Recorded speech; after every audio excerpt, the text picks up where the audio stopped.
Welcome back to Pass the Aux with your host, Nick Munoz. We are joined here with special guest Leigh Steinberg, one of the founders of Steinberg Sports and Entertainment. How has the industry changed over the years now, ever since you started back, all the way back in 1970?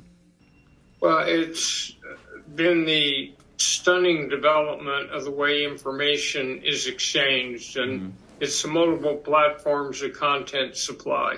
So it gives an athlete the chance to brand himself, to come up with his own logo, his own art, and make a distinctive difference. The money obviously has exploded exponentially, so that back in 1976, when I first came into this profession, the Seattle Seahawks and Tampa Bay Buccaneers had a sales price of $16.5 million.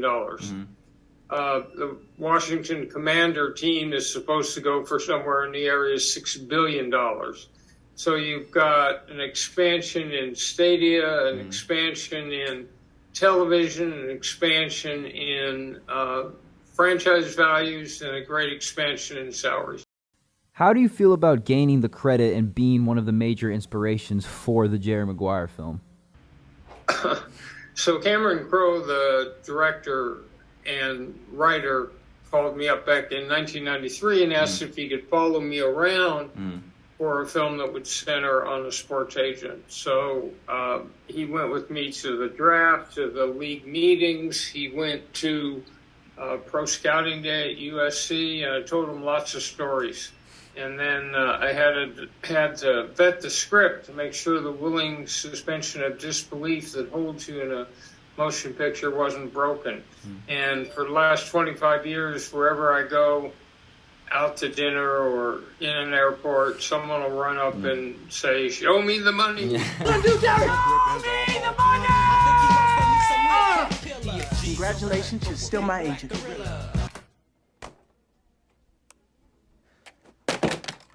So did you get to pick Tom Cruise?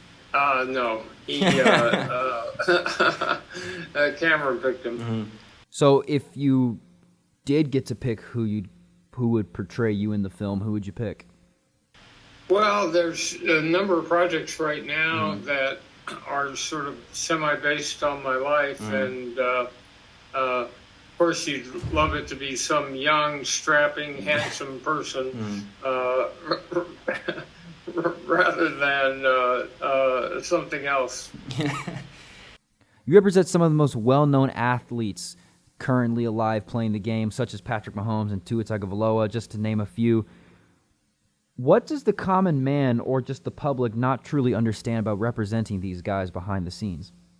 That they're human beings and that they have a variety of problems and issues that they have to face, and that in some cases, if you like the player on the field, if you like Tua or Patrick Mahomes, you'll love them off the field because they're really wonderful, giving human beings that care about charity. And what you don't see is a little bit of playtime that goes on a Sunday afternoon.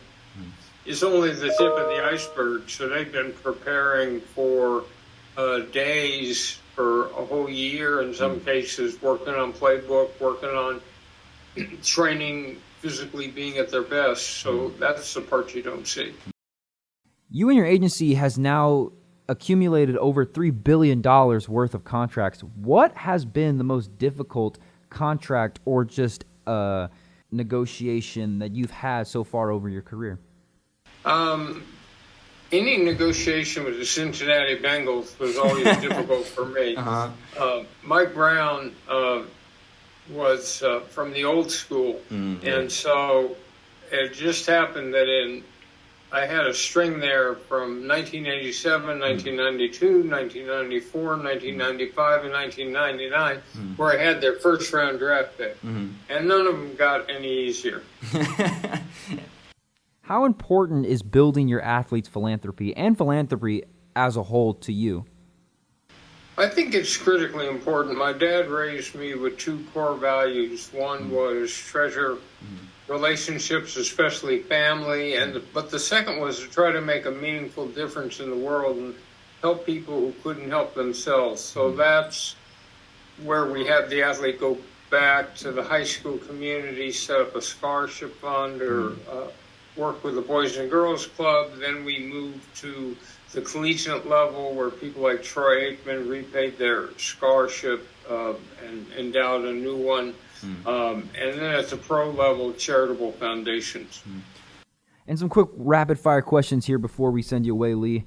Just give us a couple words or a phrase revolving these athletes that we name here. First on our list is Troy Aikman. Tough. Patrick Mahomes. Transcendently gifted. Oscar De La Hoya. Charitable, giving, a great role model.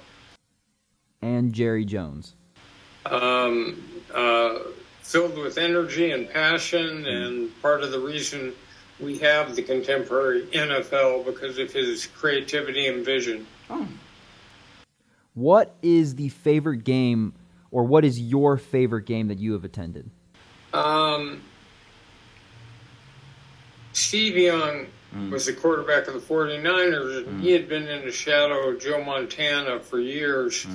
And he finally got his chance to start, and he played in the Super Bowl in Miami, threw 6 touchdown passes, and I ran down on the field, and he ran up and hugged me and said, "The monkey's off my back, the monkey's off my back." So that was a fun one. Who is the smartest client you have ever had? Warren Moon, who played 6 years in Canada and 17 in the NFL, had a crackerjack intellect and also a giving heart. What has been your favorite stadium to visit so far? Well, I like the Dallas Cowboy Stadium, the house that Jones built, Jerry World.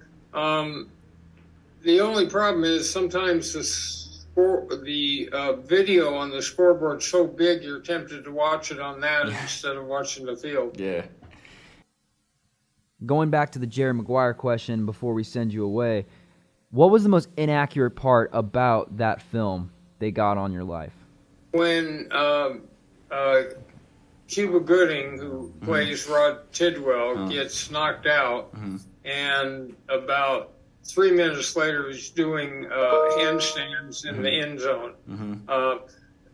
I vetted the script to make sure it was pretty close to life, but that was a bit of creative license. Well, thank you for your time, Mr. Steinberg. This was really a great opportunity. Thank you for giving us this opportunity to interview you. It's been my pleasure, and good luck to you in your career. Thank you, man.